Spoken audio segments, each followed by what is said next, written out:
नमस्कार। ये आकाशवाणी चंडीगढ़ है। अब आप प्रतिका से प्रादेशिक समाचार सुनिए। पहले इस बुलेटिन के मुख्य समाचार। लोकसभा चुनाव के छठे चरण के लिए नामांकन हेतु अधिसूचना जारी हुई। हरियाणा की सभी 10 सीटों के लिए मतदान इसी चरण में 25 मई को होगा।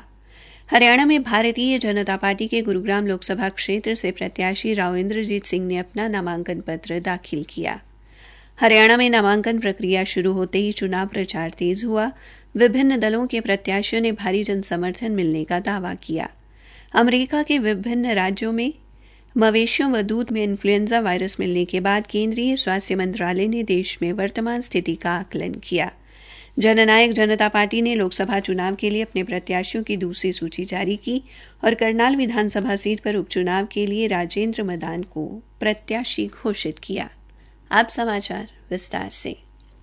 लोकसभा चुनाव की छठे चरण के लिए नामांकन हेतु अधिसूचना जारी होते ही नामांकन प्रक्रिया शुरू हो गई है। हरियाणा की सभी 10 सीटों के लिए मतदान इसी चरण में 25 मई को होगा। प्रत्याशी 6 मई तक नामांकन दाखिल कर सकते हैं। 7 तारीख को नामांकन पत्रों की जांच होगी और 9 मई तक नामांकन पत्र वापस लिए जा सकते हैं। इसी दिन दोपहर बाद उम्मीदवारों को चुनाव चिन्ह आवंटित किए जाएंगे। हमारे संवाददाता अश्विनी कुमार शर्मा ने बताया है कि 25 मई को मतदान सुबह 7 बजे शुरू होगा और शाम 6 बजे तक जारी रहेगा। प्रदेश के सभी 10 लोकसभा क्षेत्रों में 1,99,81,982 मतदाता अपने मताधिकार का प्रयोग करेंगे, जिनमें महिला मतदाताओं की संख्या 93,77,244 है। हरियाणा में भारतीय जनता पार्टी के गुरुग्राम लोकसभा क्षेत्र से प्रत्याशी राव इंद्रजीत सिंह ने आज अपना नामांकन पत्र दाखिल किया। इस अवसर पर हरियाणा के मुख्यमंत्री नायब सिंह सैनी, हरियाणा वक्फ बोर्ड के अध्यक्ष जाकिर हुसैन, पलवल से विधायक दीपक मंगला, हरियाणा के पूर्व मंत्री एवं वरिष्ठ बीजेपी नेता रामबिलास शर्मा सहित अन्य कई नेता उनके साथ उपस्थित रहे। अपना नामांकन पत्र दाखिल करने के बाद राव इंद्रजीत सिंह ने एक जनसभा को संबोधित किया और लोगों से उन्हें छठी बार चुनकर लोकसभा भेजने की अपील की। राव इंद्रजीत सिंह ने कहा कि भारतीय जनता पार्टी के सभी नेता प्रधानमंत्री नरेंद्र मोदी को तीसरी बार प्रधानमंत्री बनाने के लिए एकजुट हैं। उन्होंने लोगों से कहा कि ये उनका या मंच पर बैठे नेताओं का नहीं बल्कि लोगों के भविष्य का चुनाव है। जनसभा को मुख्यमंत्री नायब सिंह सैनी, पूर्व मंत्री रामबिलास शर्मा और हरियाणा वक्फ बोर्ड के अध्यक्ष जाकिर हुसैन ने भी संबोधित किया और अपने अपने इलाके से राव इंद्रजीत को जिताने का आश्वासन दिया। इस अवसर पर अपने संबोधन में मुख्यमंत्री ने कहा कि लोगों ने 2014 का और अब 2024 का गुरुग्राम भी देखा है। उन्होंने गुरुग्राम क्षेत्र में सड़क, रेल व मेट्रो के विकास का जिक्र करते हुए कहा कि इसमें राव इंद्रजीत सिंह की अहम भूमिका है। मुख्यमंत्री ने लोगों से अपील की कि वे एक बार फिर राव इंद्रजीत सिंह को मतों के भारी अंतर से जिताएं ताकि गुरुग्राम लोकसभा क्षेत्र का विकास इसी तरह होता रहे। हरियाणा में नामांकन प्रक्रिया शुरू होते ही चुनाव प्रचार तेज हो गया है। आज हिसार लोकसभा क्षेत्र के मंडी आदमपुर में पूर्व मुख्यमंत्री मनोहर लाल ने हिसार से बीजेपी प्रत्याशी रणजीत सिंह चौटाला के पक्ष में विजय संकल्प रैली को संबोधित किया। इस अवसर पर बीजेपी नेता कुलदीप बिश्नोई, विधायक भव्य बिश्नोई, स्वास्थ्य मंत्री डॉक्टर कमल गुप्ता, हरियाणा विधानसभा के उपाध्यक्ष रणबीर गंगवा सहित कई गणमान्य नेता उपस्थित रहे। श्री मनोहर लाल ने केंद्र सरकार की उपलब्धियां गिनवाते हुए कहा कि भारत अब दुनिया की तीसरी सबसे बड़ी आर्थिक शक्ति बनने जा रहा है और ये सब प्रधानमंत्री नरेंद्र मोदी के नेतृत्व से ही संभव हो पाया है। उन्होंने कहा कि अब देश की कूटनीतिक और सैन्य ताकत बढ़ी है। उन्होंने कहा कि स्वर्गीय इंदिरा गांधी ने 1970 में गरीबी हटाने की बात की थी और राहुल गांधी आज भी गरीबी हटाने की बात कर रहे हैं। श्री मनोहर लाल ने कहा कि गत 10 वर्षों में केंद्र सरकार ने 20 करोड़ लोगों को गरीबी रेखा से बाहर निकाला है। हिसार से बीजेपी प्रत्याशी रणजीत चौटाला ने भी जनसभा को संबोधित किया और कहा कि बीजेपी से ज्यादा सम्मान उन्हें कहीं नहीं मिला। उन्होंने कई नेताओं का नाम गिनवाते हुए कहा कि धीरे धीरे लोग कांग्रेस को छोड़ रहे हैं। श्री चौटाला ने लोगों से उन्हें जिताने की अपील की और वादा किया कि वे सांसद बनने के बाद भव्य बिश्नोई को साथ लेकर आदमपुर का विकास करवाएंगे। उधर फरीदाबाद लोकसभा क्षेत्र से कांग्रेस प्रत्याशी महेंद्र प्रताप ने आज पलवल के गांव चांदहट में चुनाव प्रचार किया और लोगों से कांग्रेस के पक्ष में मतदान करने की अपील की। उन्होंने भारतीय जनता पार्टी पर भेदभाव की राजनीति करने का आरोप लगाया और दावा किया कि कांग्रेस 10 की 10 लोकसभा सीटों पर जीत दर्ज करेगी। फरीदाबाद लोकसभा क्षेत्र से इंडियन नेशनल लोकदल इनेलो के प्रत्याशी सुनील तेवतिया ने आज पलवल जिले के गांव अलावलपुर में जनसंवाद किया और लोगों से उन्हें वोट देने की अपील की। श्री तेवतिया ने कहा कि उनका मुकाबला किसी राजनीतिक दल से नहीं और उन्हें लोगों से भरपूर समर्थन मिल रहा है।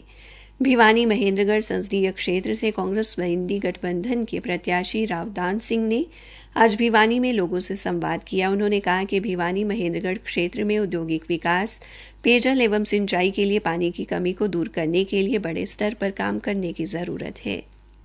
भिवानी में अपने कार्यालय के उद्घाटन अवसर पर मीडिया से बातचीत में कांग्रेस नेत्री किरण चौधरी द्वारा श्रुति चौधरी की टिकट कटने के बाद रावदान सिंह पर अप्रत्यक्ष रूप से टिप्पणी किए जाने के सवाल पर उन्होंने कहा कि किरण चौधरी से उनकी बात हुई है और उन्होंने मदद का आश्वासन दिया है।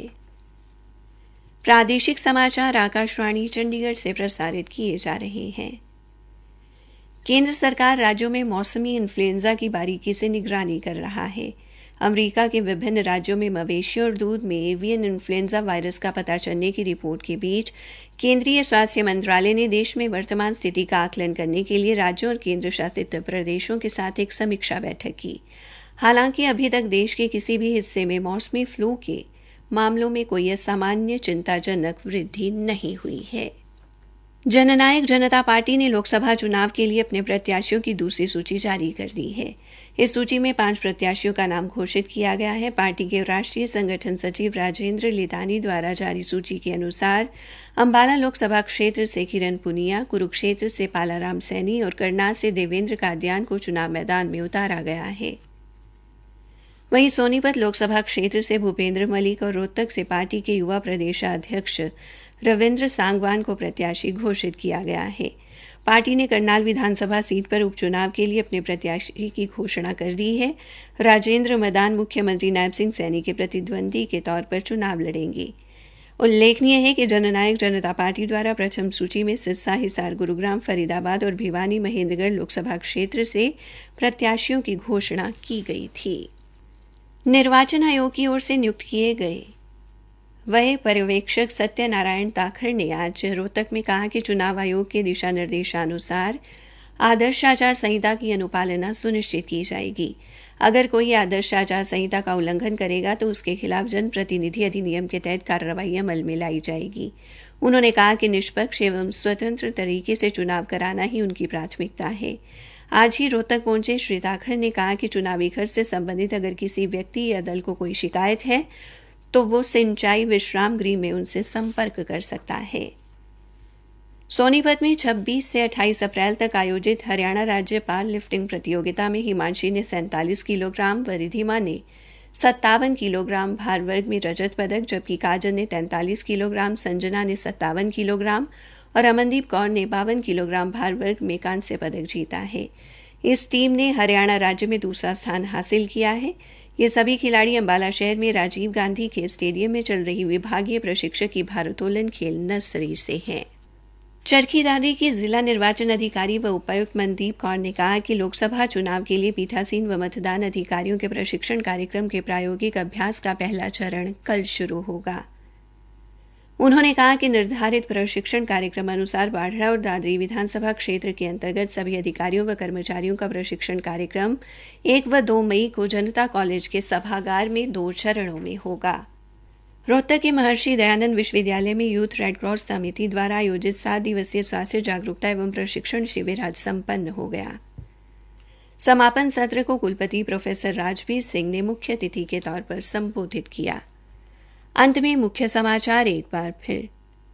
लोकसभा चुनाव के छठे चरण के लिए नामांकन हेतु अधिसूचना जारी हुई। हरियाणा की सभी 10 सीटों के लिए मतदान इसी चरण में 25 मई को होगा। हरियाणा में भारतीय जनता पार्टी के गुरुग्राम लोकसभा क्षेत्र से प्रत्याशी राव इंद्रजीत सिंह ने अपना नामांकन पत्र दाखिल किया। इसी के साथ ये समाचार बुलेटिन समाप्त हुआ।